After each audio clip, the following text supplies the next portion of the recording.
This happened to me just over a year ago at the end of last summer. I had just bought an abandoned house in the country. Things hadn't really worked out that well for me in the city, and if I'm being perfectly honest, I was too embarrassed to move back in with my parents.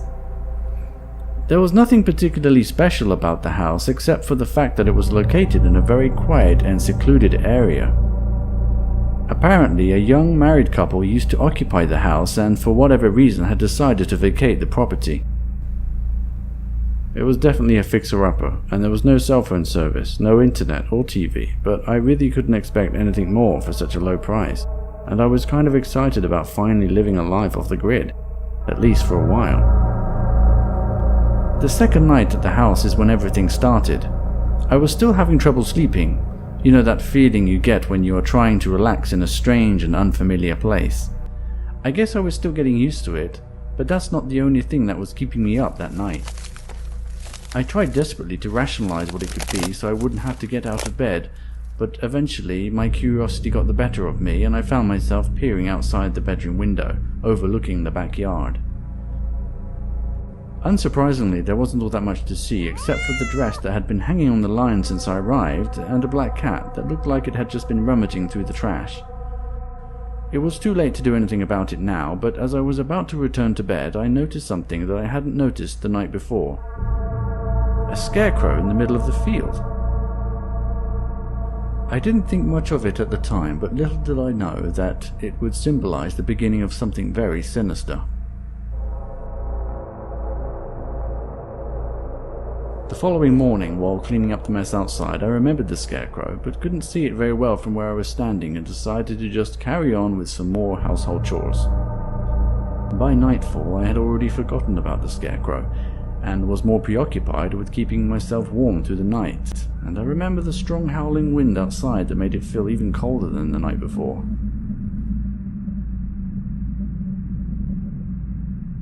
Eventually I did start to doze off, which is when I began to hear the same noise coming from outside.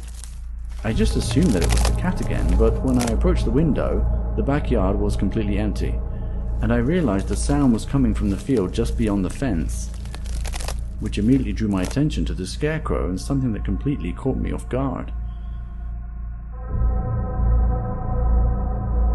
I knew for certain there was only one scarecrow in the field the night before. The uncanny revelation that I wasn't alone out there in the country gave me the creeps, and I began to wonder why anyone would place two scarecrows so close together, and why that dress looked so familiar. I couldn't shake this feeling that someone was watching me, from outside.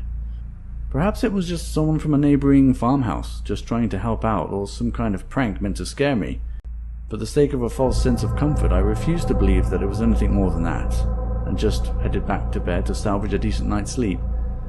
But it wasn't long before I began to hear more strange noises coming from outside. What I witnessed next is something that still haunts me, even today. Both scarecrows now with their heads missing, and the appearance of yet another scarecrow. I felt truly disturbed at this point, and with no way of contacting the police, I decided it would be best just to get in my car and drive to the nearest payphone.